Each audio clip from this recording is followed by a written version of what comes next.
Cette vidéo contient du spoil. Si tu n'es pas à jour dans les scans de My Hero Academia, je te déconseille fortement de la regarder. Pour les autres, bonne vidéo.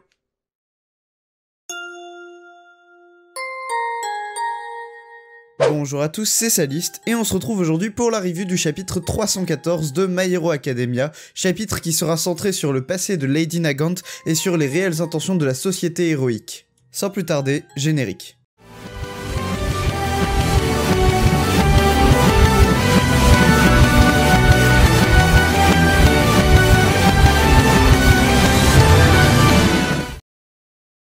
Le chapitre s'ouvre donc sur la dernière action que nous avons vue dans le chapitre précédent, c'est-à-dire Izuku qui bondit de l'écran de fumée et qui arrive à attraper Lady Nagant par le bras. On peut voir les pensées d'Izuku et voir que c'est quand même un fin analyste puisqu'il a prédit quelles seraient les actions de Lady Nagant en fonction de ces leurres qu'il a envoyées à côté d'elle précédemment. Il a même du coup réussi à prédire le fait qu'elle allait se tourner et tirer sur chacun de ces leurres puisqu'ils étaient tous à sa portée. Enfin, Lady Nagant fait une remarque en disant qu'il est beaucoup plus rapide que tout à l'heure et qu'il a dû trouver quelque chose dans l'écran de fumée. On reviendra là-dessus dans la partie analyse et je reviendrai notamment sur le fameux alter du troisième utilisateur. Alors qu'Izuku essaye de faire cracher le morceau à Lady Nagant, celle-ci utilise son arme qui sort de son coude pour porter un coup à Izuku directement avec son canon. Elle tire alors une première balle qui sera esquivée par Izuku assez facilement, suite à quoi Izuku lui demandera pourquoi elle est du côté de All For One alors que c'était une héroïne.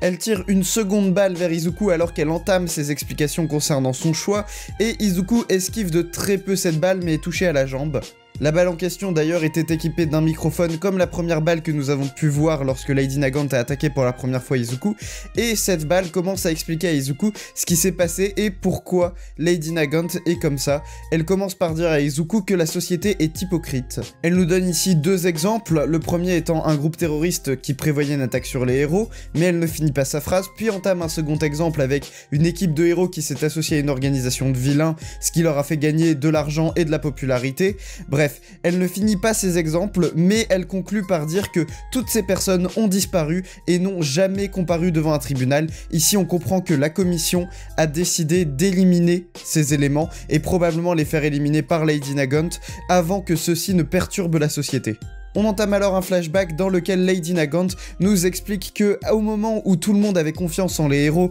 et où la société était basée sur cette confiance mutuelle entre les héros et les civils, on apprend que celle-ci travaillait non seulement dans l'ombre mais également au grand jour et qu'elle s'occupait des tâches ingrates d'élimination de certains civils qui n'étaient même pas encore passés à l'acte mais qui auraient pu devenir des vilains par la suite et poser problème à la commission. Ici, on comprend assez rapidement l'ironie du truc. On sait que la commission veut que la paix règne et elle veut faire respecter l'ordre, mais à contrario, se permet de demander l'élimination de personnes qui n'ont encore rien fait de mal. En plus de ça, j'ajouterais que le meurtre est quand même très anti-héroïque et que c'est assez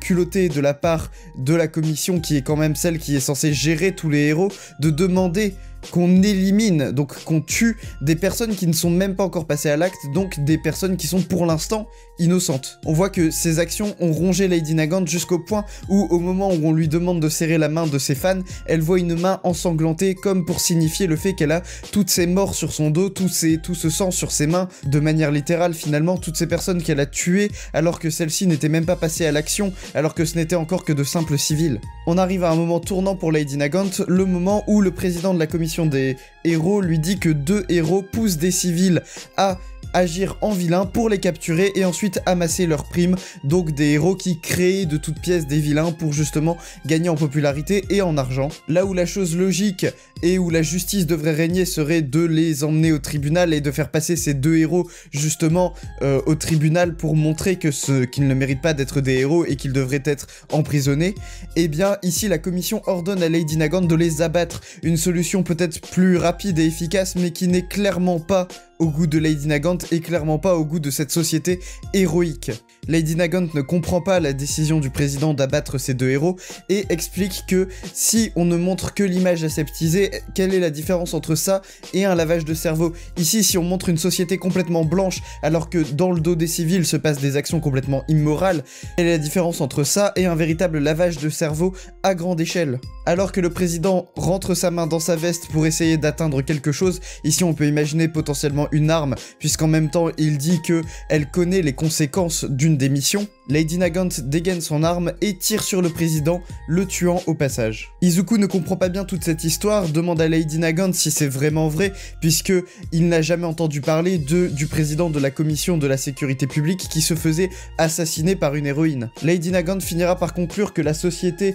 que tout le monde admire est finalement assez faible sur ses fondements, puisqu'elle n'est basée que sur des mensonges et sur une fausse image toute blanche, alors que dans le dos des civils se passent des actions complètement immorales faites par certains héros. Elle dira même à Izuku qu'un avenir où All for One contrôle tout est bien plus sain que ce qu'ils ont maintenant, c'est-à-dire bien plus réel. Je pense pas que Lady Nagant veut signifier ici qu'un avenir contrôlé par All for One est quelque chose de mieux ou de bénéfique, enfin de mieux, ça dépend dans quel sens, mais quelque chose de bénéfique pour la société dans le sens où ce serait bénéfique pour les civils. Je pense que ici, quand elle parle d'un avenir contrôlé par All for One, elle parle de quelque chose d'honnête, au moins quelque chose de réel, puisque si All for One contrôle le monde, il ne se cachera pas de ses actions, c'est-à-dire qu'il ne se cachera pas des pires actions comme des meilleures entre grosses guillemets, si All for One est capable du meilleur, imaginons.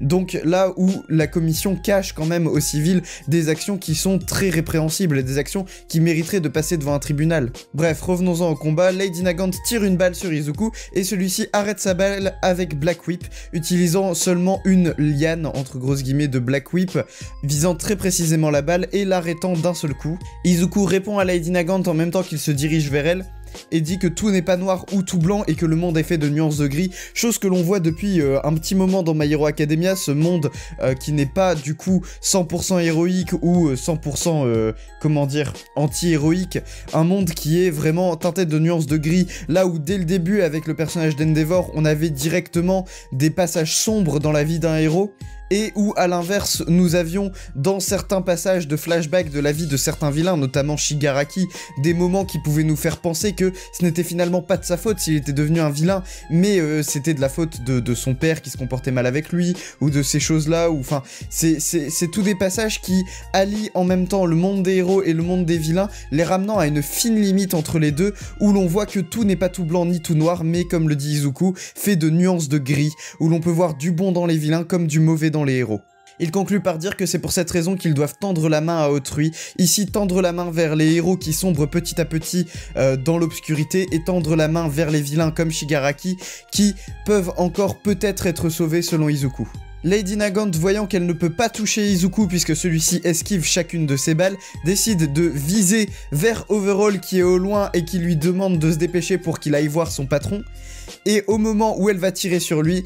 Izuku remarque qu'il s'agit d'Overall et crie Shisaki. Voilà qui conclut ce chapitre, passons tout de suite à la partie analyse. Revenons-en aux révélations faites sur la commission qui sont pour moi l'événement le plus important de ce chapitre. On apprend donc dans ce chapitre que la commission demande à certains héros de l'ombre, et on peut imaginer que Hawks fait partie de ces héros de l'ombre puisqu'il a été complètement pris en main par la commission dès son plus jeune âge, demande à certains héros de l'ombre de tuer des civils qui ne sont même pas encore devenus des vilains, ou carrément de tuer des héros qui pourraient faire des actions qui s'apparentent à celles de vilains. En fait, la commission ne prend aucun risque et demande ici à certains des héros d'agir avant même que certains événements aient lieu, plutôt que de s'embêter à faire comparaître ces civils / héros devant un tribunal pour leurs actions. La commission décide de faire disparaître directement toute trace de rébellion ou toute trace de problème avant même que ceci ait lieu. J'ai pas besoin de vous faire un speech pour vous expliquer à quel point c'est anti-héroïque et à quel point c'est dégueulasse de faire ça dans une société qui se veut toute blanche et héroïque. Justement, comme l'explique Lady Nagant, c'est vraiment hypocrite de la part de la commission, et toute la société étant bâtie sur ça, toute la société étant bâtie sur cette confiance mutuelle entre civils et héros, ça ne rend que ces fondations plus fragiles finalement, puisqu'elles ne sont basées sur rien à part des mensonges. J'aimerais qu'on revienne également sur ce que Lady Nagant dit à la première page. Elle dit qu'il est plus rapide que tout à l'heure et qu'il a dû trouver quelque chose dans l'écran de fumée. En fait, ici, on peut revenir sur l'alter du troisième utilisateur. En effet, alors beaucoup de gens m'ont fait remarquer lors du dernier chapitre que c'était potentiellement l'utilisation de Black Whip que l'on voyait et que les leurs n'étaient pas du coup dus à l'alter du troisième utilisateur, mais c'était Black Whip et qu'ils avaient été propulsés probablement par l'alter du troisième utilisateur. Alors, c'est une possibilité. Deux possibilités selon moi. Soit l'alter du troisième utilisateur, c'est la création de leurs qui sont capables de se mouvoir et de se propulser propulser eux-mêmes, soit il s'agissait de Black Whip, bien que je pense que Black Whip doit rester attaché à Izuku. Là c'était des Black Whip détachés d'Izuku, mais bon,